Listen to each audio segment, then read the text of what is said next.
Hello students, कैसे हैं आप लोग। उम्मीद है आप लोग अच्छे होंगे। आज हम जो है ज्योग्राफी का chapter 1 India size and location शुरू करने जा रहे हैं। चैप्टर बहुत छोटा है। भारत का जो लोकेशन है, मतलब लैटिट्यूडनल और लॉन्गिट्यूडनल, उस हिसाब से भारत का क्या पोजीशन है, कितने डिग्री पर यह अवस्थित है, ठीक है। उसके बाद इसका साइज क्या है, विश्व के एरिया के हिसाब से भारत का पोजीशन क्या है, भारत का कुल क्षेत्रफल कितना है, भारत के क्षेत्रफल जो है विश्व के क्षेत्रफल का कितना % है, उस सब के बारे में हमें जानकारी मिलेगी। इसमें जो कुछ प्रमुख टॉपिक है, उसमें सबसे पहला टॉपिक है लोकेशन, है ना। तो इंडिया के लोकेशन जो है कहाँ पर है, कितने डिग्री पर है, लॉन्गिट्यूडनल और लैटिट्यूडनल एक्सटेंशन इसका क्या है, उसके बारे में देखेंगे। दूसरा, इसके साइज के बारे में देखेंगे, एरिया के बारे में देखेंगे, लैंड बाउंड्री के बारे में देखेंगे, ठीक है। तीसरा टॉपिक इसका होगा इंडिया एंड द वर्ल्ड के साथ भारत का क्या स्थिति है ना, कैसा रिलेशन जो है दुनिया के साथ भारत का रहा है प्राचीन काल से, उसके बारे में देखेंगे। अगला टॉपिक इसका होगा जो कौन कौन सी वस्तुओं का, है ना, कमोडिटी का, आइडिया का आदान प्रदान जो है विश्व के देशों से भारत का हुआ है, जो बहुत ही प्राचीन है, उसके बारे में विस्तार से देखेंगे। इसका अगला टॉपिक जो अंतिम टॉपिक होगा इस चैप्टर का, चैप्टर बहुत छोटा है ना, इस चैप्टर का अंतिम टॉपिक है भारत के पड़ोसी जो देश हैं उसके बारे में हम जानेंगे। जो भारत के नॉर्थ में कौन सा देश है, ईस्ट में कौन है, वेस्ट में कौन है ना, मतलब भारत की चौहद्दी में जो भी कंट्री आते हैं उनके बारे में भी हम लोग इसमें देखेंगे, ठीक है। तो पहला टॉपिक जो है लोकेशन, उसको मैं शुरू करता हूँ, है ना। भारत जो है नॉर्दर्न हेमिस्फीयर में पड़ता है। हेमिस्फीयर के हिसाब से भारत का जो लोकेशन है वह नॉर्दर्न हेमिस्फीयर में है। इसका लैटिट्यूडनल एक्सटेंशन जो है 8 डिग्री 4 रेडियन नॉर्थ से 37 डिग्री 6 रेडियन नॉर्थ में है, ठीक है। लॉन्गिट्यूडनल एक्सटेंशन इसका 68 डिग्री 7 रेडियन ईस्ट से 97 डिग्री 25 रेडियन ईस्ट की ओर है। यह इसका east west north south longitudinal और लैटिट्यूडनल एक्सटेंशन है, ठीक है। ट्रॉपिक ऑफ कैंसर इसको ठीक बीचों बीच डिवाइड करती है ना, यह ठीक बीचों बीच से गुजरती है। साउथ ईस्ट एक्सटेंशन में दो जो आइलैंड ग्रुप है ना, अंडमान और निकोबार, तो इसके साउथ ईस्ट में अंडमान और निकोबार अवस्थित है जो बे ऑफ बंगाल में पड़ता है।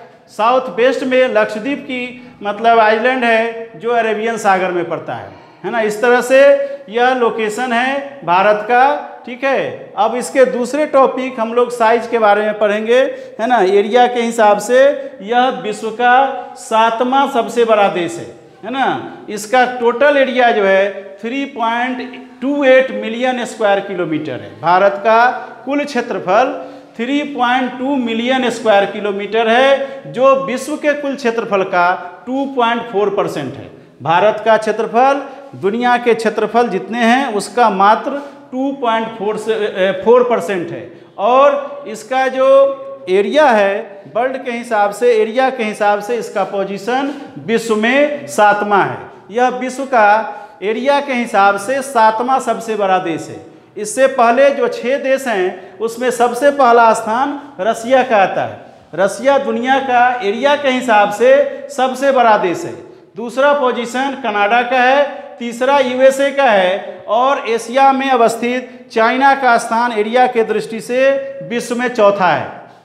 5वें पोजीशन पर ब्राजील है, और छठा देश एरिया के हिसाब से ऑस्ट्रेलिया है जो भारत से बड़ा है, और 7वें पोजीशन पर भारत का स्थान आता है, ठीक है। तो विश्व के एरिया के हिसाब से भारत का स्थान 7वां है, जबकि विश्व के कुल क्षेत्रफल का मात्र जो है 2.4% एरिया भारत के पास है ना। पॉपुलेशन की अगर बात करें तो दुनिया का जो पॉपुलेशन है उसमें भारत का स्थान सेकेंड है। दूसरा सबसे बड़ा देश भारत है पॉपुलेशन के हिसाब से, जबकि एरिया के हिसाब से यह 7वां सबसे बड़ा देश है, ठीक है। भारत का जो एक्सटेंशन है नॉर्थ साउथ और ईस्ट वेस्ट, उसमें वेरिएशन है। इसका जो कोस्ट लाइन है उसका कोस्ट लाइन का कुल क्षेत्रफल, कुल लेंथ 7,516.6 किलोमीटर है। तो कोस्ट लाइन के हिसाब से यह जो है बहुत लंबी कोस्ट लाइन है भारत का, और इसका स्ट्रेटेजिक फायदा भी भारत को हुआ है। इसका लैंड बाउंड्री का जो एरिया है उसकी लंबाई जो है 15,200 किलोमीटर है। मतलब भारत का स्थलीय सीमा की जो लंबाई है वह 15,200 किलोमीटर है, जबकि समुद्र तटीय सीमा रेखा की लंबाई 7,516.6 किलोमीटर है। ठीक है, इसका कोस्ट लाइन बहुत लंबा है ना, और यह 3 तरफ से समुद्र से घिरा हुआ है, जिसके कारण इसका कोस्ट लाइन इतना लंबा है। इसके कारण इसका स्ट्रेटेजिक लोकेशन बहुत फायदेमंद है और यह दुनिया के अन्य देशों से प्राचीन काल से ही अपना संपर्क स्थापित करने में, है ना, अपने आइडिया और कमोडिटी को शेयर करने में बहुत महत्वपूर्ण भूमिका निभाई है। हालांकि मैरीटाइम ट्रांसपोर्ट से पहले, समुद्र मार्गीय यातायात से पहले भारत का दूसरे देशों से संपर्क स्थलीय मार्ग से हुआ है।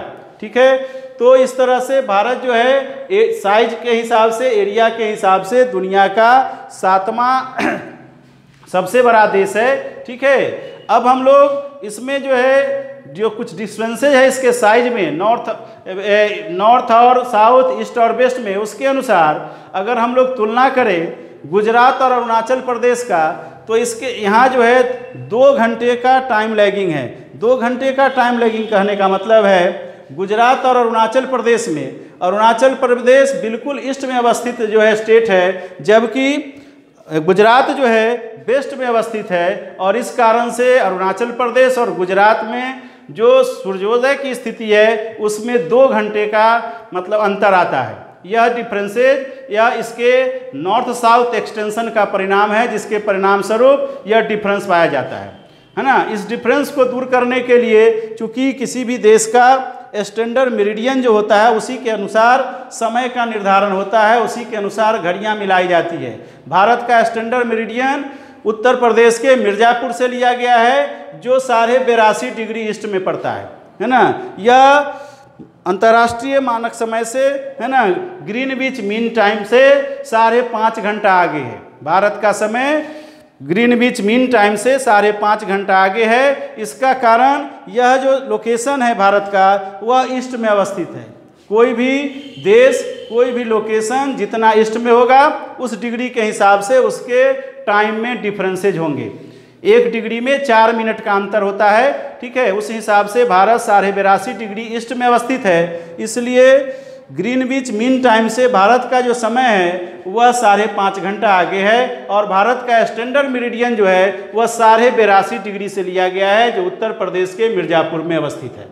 ठीक है, तो इस तरह से भारत का यह साइज के हिसाब से एक्सप्लेनेशन था, आपको समझ में आ गया होगा। ठीक है, अब हम लोग इसके दूसरे पहलू जो हैं, दूसरा टॉपिक जो है इंडिया एंड द वर्ल्ड, आपका अगला टॉपिक है इंडिया एंड द वर्ल्ड। कहने का मतलब भारत का दूसरे देशों के साथ, दुनिया के साथ किस तरह का रिलेशन रहा है, यह रिलेशन प्राचीन काल से किन किन देशों के साथ, किन किन मतलब महादेशों के साथ रहा है, उसके बारे में। तो इंडिया एक स्ट्रेटेजिक लोकेशन पर बसा हुआ देश है। यह जो है 3 तरह से समुद्र से घिरा हुआ है। परिणाम स्वरूप प्राचीन काल से ही, है ना, इसका संपर्क वेस्ट एशिया, अफ्रीका, यूरोप, है ना, इन सब देशों से रहा है वेस्टर्न कोस्ट के माध्यम से। South east Asia and east Asia से ईस्टर्न कोस्ट के माध्यम से इसका प्राचीन काल से ही संपर्क रहा है। इस संपर्क के कारण बहुत सारे आइडिया और कमोडिटी का आदान प्रदान होते रहा है, जिसके कारण भारत के विभिन्न प्रकार के जो आइडिया है, जैसे उपनिषद का आइडिया, रामायण का आइडिया, पंचतंत्र का आइडिया, यह जो है विश्व के देशों में इन मार्गों से पहुंचा है ना। नंबर सिस्टम, डेसिमल सिस्टम पूरे दुनिया को भारत की देन है, जो इन जो है रूट के माध्यम से, इन जो है स्ट्रेटेजिक लोकेशन के कारण दुनिया के देशों में पहुंचा है। ठीक है, इसके साथ साथ विभिन्न प्रकार के एक्सचेंज भी हुए हैं, आदान प्रदान भी हुआ है, कल्चर का आदान प्रदान हुआ है। ठीक है, जैसे भारत को भी मतलब ग्रीक स्कल्पचर में डोम्स एंड मीनारेट जो है, आर्किटेक्चरल स्टाइल में डोम्स और मीनारेट के निर्माण की कला जो है भारत को वेस्ट एशिया से प्राप्त हुआ है, जो इसके स्ट्रेटेजिक लोकेशन के कारण, दूसरे देशों के संपर्क होने के कारण है। यह डोम्स और मीनारेट क्या है, आर्किटेक्चरल स्टाइल में, वास्तुकला के निर्माण में, भवन निर्माण हो या मंदिर के निर्माण में हम लोग इस स्टाइल को देखते हैं। ऊपर से जो गुंबदनुमा जो आकृति होता है, जो गोल शेप का होता है, उसको डोम कहते हैं। जबकि उसमें अगर बहुत ऊंचा शिखर है, लंबा है, और वह ऊपर जाते जाते और पतला होते जाता है, उसको मीनारेट कहते हैं। इसको हम लोग खासकर कुछ मंदिरों में, जैसे समस्तीपुर का अगर हम लोग क्या कहें थानेश्वर मंदिर की बात करें तो उसमें मीनारेट का उदाहरण मिल जाएगा, और उसके बगल में काली मंदिर है उसमें डोम्स का उदाहरण मिल जाएगा। तो यह ग्रीक स्कल्पचर जो आर्किटेक्चरल स्टाइल का है वह हमें वेस्ट एशिया से प्राप्त हुआ है, भारत के स्ट्रेटेजिक लोकेशन पर अवस्थित होने के कारण, है ना। इसके अलावे भारत के जो स्पाइस है, मुसलिन है और अदर जो कमोडिटी है, उससे भी विश्व के देश लाभान्वित हुए हैं, और उसका जो है पर्याप्त लाभ जो है भारत को भी मिला है। तो यह लोकेशन के होने के कारण, स्ट्रेटेजिक लोकेशन के होने के कारण संभव हुआ है। भारत में का जो दूसरे देशों से संपर्क है ना, वह इन्हीं सब मैरीटाइम संपर्क के कारण, लैंड के द्वारा संपर्क के कारण भारत का संबंध दूसरे देशों से हुआ है, और यह बहुत मतलब पुराना है। ठीक है, अब अगला टॉपिक जो इस चैप्टर का है और अंतिम टॉपिक है ना, इंडियाज नेबर, भारत के पड़ोसी देश के बारे में, है ना। भारत के अगल बगल में कौन कौन से देश बसे हुए हैं, है ना, उसके बारे में अगर हम चर्चा करें तो भारत के नॉर्थ वेस्ट में पाकिस्तान और अफगानिस्तान अवस्थित है ना।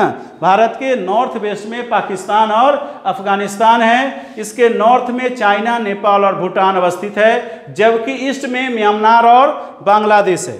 दो आइलैंड कंट्री भी भारत के साउदर्न पार्ट में अवस्थित है, जिसका नाम श्रीलंका और मालदीव है ना। भारत और श्रीलंका को अलग करने वाला या जोड़ने वाला जो मार्ग है उसको पाक स्ट्रेट या गल्फ ऑफ मन्नार के नाम से जानते हैं, जो भारत को श्रीलंका से अलग करता है। ठीक है, तो इस तरह से इस चैप्टर में जो प्रमुख बातें हैं, लोकेशन, साइज, है ना, भारत का विश्व के देशों से संपर्क और भारत के पड़ोसी, इसके बारे में चर्चा हो गई। यह चैप्टर बहुत छोटा है ना। अब आप लोग जो है घर पर मैप प्रैक्टिस में भारत के राज्यों को, यूनियन टेरिटरी को और भारत के जो नेबरिंग कंट्री है उसका प्रैक्टिस करेंगे, और देखेंगे जो कौन सा देश भारत के किस डायरेक्शन में अवस्थित है, भारत के राज्यों का स्थिति क्या है, उसके बारे में देखेंगे। ठीक है, आज के लिए बस इतना ही। यह चैप्टर बहुत छोटा है और इसको आज हम यहाँ समाप्त कर रहे हैं। ठीक है, अगले दिन दूसरे चैप्टर पर बात करेंगे।